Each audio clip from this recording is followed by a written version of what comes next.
सही कहा तुमने, उन्होंने कहा, मैं नहीं कह रहा हूं, जनता कह रही है। वरना ये 80% 20% के दल्ले बोलेंगे, ओवैसी बोला।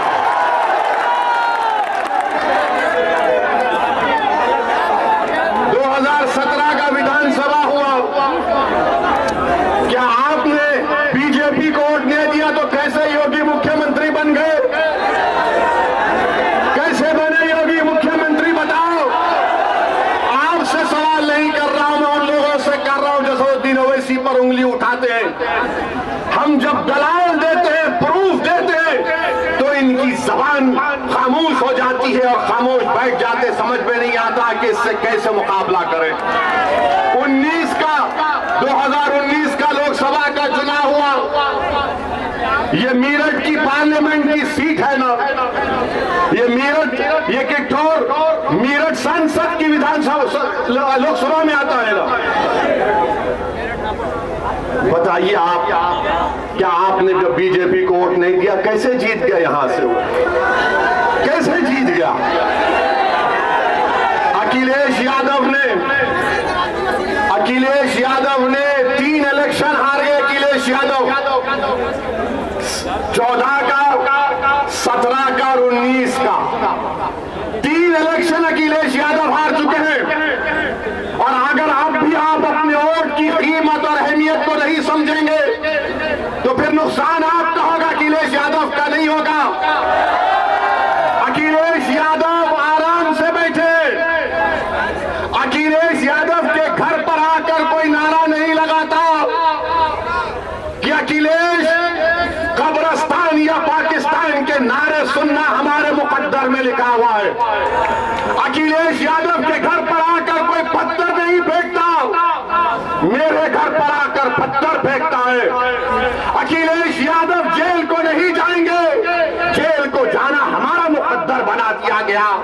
अखिलेश यादव का एनकाउंटर नहीं होगा, एनकाउंटर मेरा है, हर गोली पर मेरा नाम लिखा है। अखिलेश यादव के बच्चे सुनो मेरी बात, तो अखिलेश यादव के साथ ही उनकी औलाद अच्छे बड़े स्कूलों में पढ़ेगी। मेरे बच्चों को स्कूल में पढ़ाने के लिए स्कूल नहीं है, स्कूल है तो फीस देने का इंतजाम नहीं है। अखिलेश यादव के यादव बरादरी के लिए उनका नौजवान ग्रेजुएट हो जाता है, मुसलमान ग्रेजुएट नहीं हो सकता। बताओ फिर कौन आवाज उठाएगा? आपको लड़ना है, मैं नहीं। मेरी जिंदगी का कोई भरोसा नहीं है। मैं आपको एक पैगाम देने आया हूं मेरे अजीज दोस्तों और बुजुर्गों, आप सिर्फ एतमाद हासिल करो, डर से आगे निकलो। आप सोचते हैं कि अगर वोट नहीं डालेंगे तो क्या होगा? आपने 3 मरतबा वोट दिया ना, 14 में, 17 में, 19 में, तो क्या हुआ? इनका वोट मोदी के गोद में बैठकर इनका वोटर चाय पी रहा है। ये हकीकत है, मैं आपको बयान कर रहा हूं। मेरे अजीज दोस्तों और बुजुर्गों, जो लोग हम पर इल्जाम लगाते हैं, बताओ इन दलील जो दिया हो ये सच है या झूठ है? इस पर कोई जवाब नहीं दे सकते। बिहार में हम इलेक्शन लड़े तो बिहार के असेंबली के इलेक्शन में भी यही 80-20% के लोग शुरू हो गए। ओवैसी लड़ रहा है, बीजेपी आ जाएगी, बीजेपी आ जाएगी। बिहार में आरजेडी और कांग्रेस और माले का अलायंस हुआ। करीब 70 सीट पर कांग्रेस लड़ी और मंजलिस 19 सीट पर लड़ी। 19 में हमने 5 पर कामयाबी हासिल की और जो बचे सीटें थी उसमें 9 पर कांग्रेस और राजद कामयाब हो गए, 6 पर नीतीश और मोदी कामयाब हो गए। हमारी वजह से नहीं हुए। अब बिहार में 2 विधानसभा का बाई इलेक्शन हो रहा है। जो बिहार में ओवैसी को गालियां देते थे, क्या क्या बकवास बकते थे, क्या क्या इल्जामात मुझ पर लगाए, मैंने उन तमाम इल्जामात लगाने वालों को अल्लाह के हवाले कर दिया। अल्लाह फैसला करेगा उसका इंशाअल्लाह ताला। उस वक्त अब बिहार में 2 विधानसभा के बाई इलेक्शन हो रहा है। 30 नवंबर को पोलिंग है। 1 साल पहले तक ओवैसी को गाली देने वाले आज कांग्रेस और आरजेडी एक दूसरे का मुकाबला कर रहे हैं। बताओ आप, इनकी मुनाफिकत देखिए, इनका ड्रामा देखिए।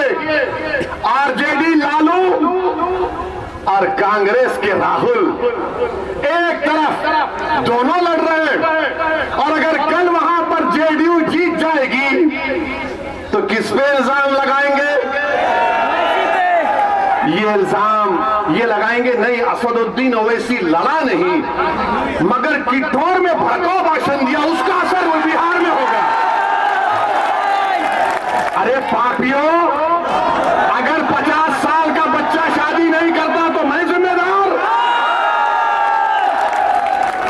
कल भैंस और गाय दूध नहीं देगी तो मैं जिम्मेदार? सुबह में मुर्गी तहज्जुद में बांग नहीं देगी तो मैं जिम्मेदार? अरे तुम्हारी कमजोरियां, तुम्हारे झूठ, तुम्हारी मक्कारी तुमको इंशाअल्लाह एक दिन तबाह बर्बाद कर रही है। अब आप बताइए, बिहार में कांग्रेस और लालू एक दूसरे से मुकाबला कर रहे हैं, और यहां पर आकर कह रहे हैं ओवैसी वोट काटने आया है। मगर जब हम ये बयान करते हैं तो आज कुछ नहीं कह सकते। मेरे अजीज दोस्तों और बुजुर्गों, मैं आज के जलसे से आसिफ, मोहसिन, अलीम, शाहिद और आसिफ को ना सिर्फ खिराज अकीदत पेश करता हूं, बल्कि अल्लाह से दुआ करता हूं कि अल्लाह सुब्हाना व तआला अपने फजल और करम से आसिफ, मोहसिन, अलीम, शाहिद और आसिफ को अल्लाह इनकी मग़फ़िरत करे, अल्लाह इनकी खबरों को नूर से भर दे, अल्लाह इनके माँ बाप को सब्र जमील अता करे, और अल्लाह मुसलमानों में इनका नेक नेमुल बदल पैदा करे। अब आप जानते कौन था आसिफ? आप जानते कौन था मोहसिन? आप जानते अलीम कौन था? आप जानते शाहिद कौन था? कौन थे लोग?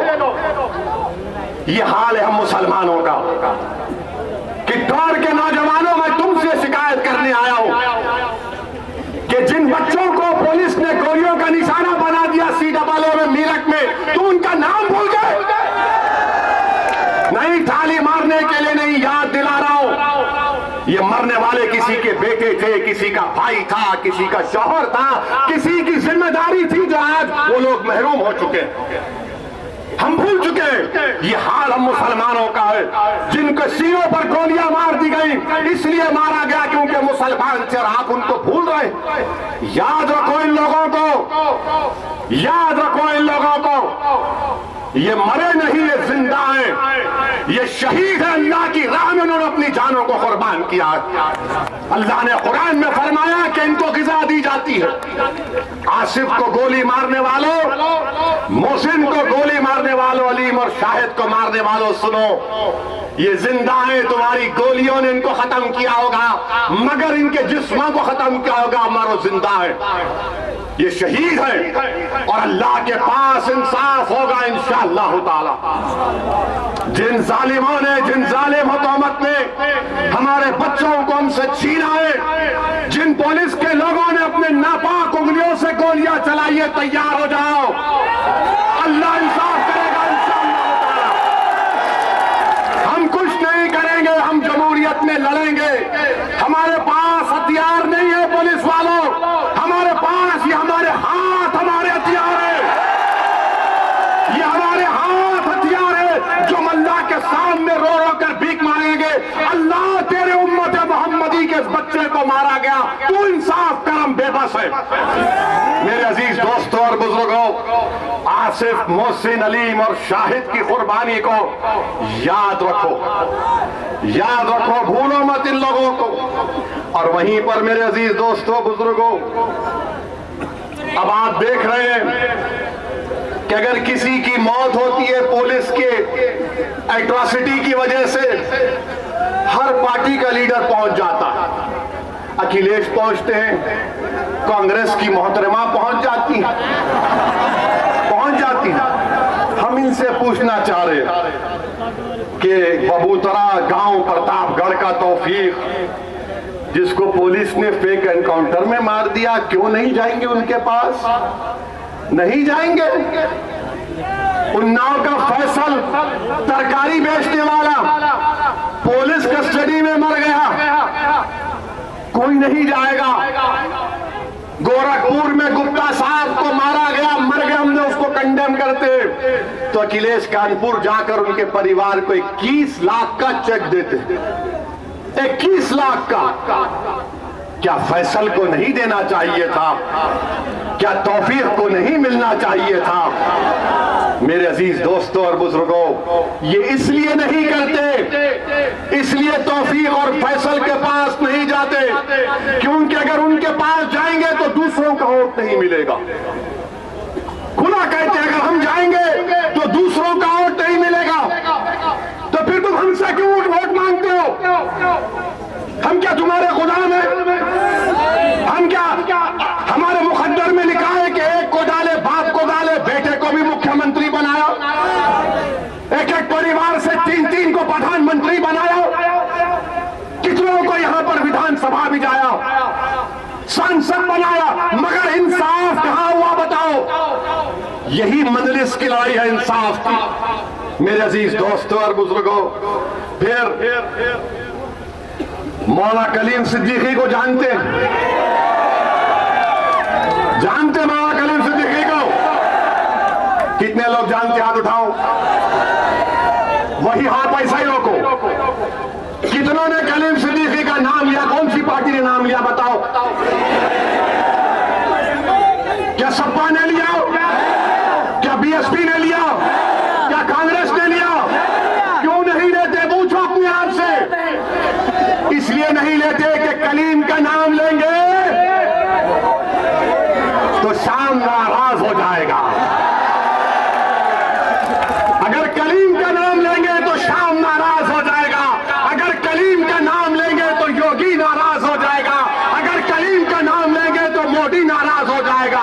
इसीलिए कलीम का नाम नहीं लेते। मेरे अजीज दोस्तों और बुजुर्गों, हम ही तो बोल रहे हैं मौलाना कलीम सिद्दीकी के बारे में, ये लोग नहीं बोलेंगे। ये कैसा बोलते हैं? इनके पास जो इनके मुस्लिम दुम छल्ले जिसको कहते हैं, इनको बुलाते हैं कमरे में, अकेले बात करके बोलते हैं, देखो तुम एक बयान दे दो। आज ओवैसी ने किस दौर में कहा तुम एक छोटा सा बयान दे दो। जब वो बेचारा मुसलमान हिम्मत करके कहेगा नेताजी आप कह दीजिए ना, हमारा मुसलमान खुश हो जाएगा, तो बोले नहीं नहीं नहीं, अगर हम बोलेंगे तो मोदी और योगी नाराज हो जाएंगे, उनका वोट नहीं मिलेगा। मगर हम वोट डालने वाले हैं। आप 3 इलेक्शन में वोट डाले, 14, 17 और 19, 22 में वो गलती मत करो। आप दोबारा वो गलती मत करिए, खुदा के लिए। हमारा मामला क्या है मुसलमानों का? हमारे घर में आग लगी है, हमारे घर में आग लगी है, और हमारे घर से दूर 200 कोस पर एक आवाज आती है, अरे हमारा घर जल रहा है। तो मुसलमान क्या कर, अरे पहले उसका घर जाके आग बुझाऊंगा। और हम वो घर को आग बुझाते हैं, वो घर वाले को बचा लेते हैं, जब वापिस आते देखते उसका घर खंडेर बन चुका है, राख में सब जल गया। अब घर को बचाना है, घर को किसी को जलाने नहीं देना है, घर पर आंच आने नहीं देना है, घर की दीवार को सलामत रखना है। और दीवार उस वक्त सलामत रहेगी नौजवानों जब तुम सलामत रहोगे। घर की इज्जत उस वक्त सलामत रहेगी जब बुजुर्ग नौजवानों की सरपरस्ती करेंगे। घर पर आज जब लड़ाई नहीं आएगी जब उस घर की माँ और बहनें कहेंगी कि बेटे तू इस घर का मुहाफिज है, तू ठहर जा घर के सामने और इस घर पर किसी को हमला करने मत। मेरे अजीज दोस्तों और बुजुर्गों, आज मजलिस आपसे ही अपील करनी आई है कि पहले अपने घर की फिक्र करो, अपने घर में चिराग जलाओ, अपने घर को रोशनी, घर में रोशनी पैदा करो, अपने घर में अंधेरा पैदा होने मत दो। मेरे अजीज दोस्तों और बुजुर्गों, फिर एक और वाकया योगी आदित्यनाथ, जिनको मैं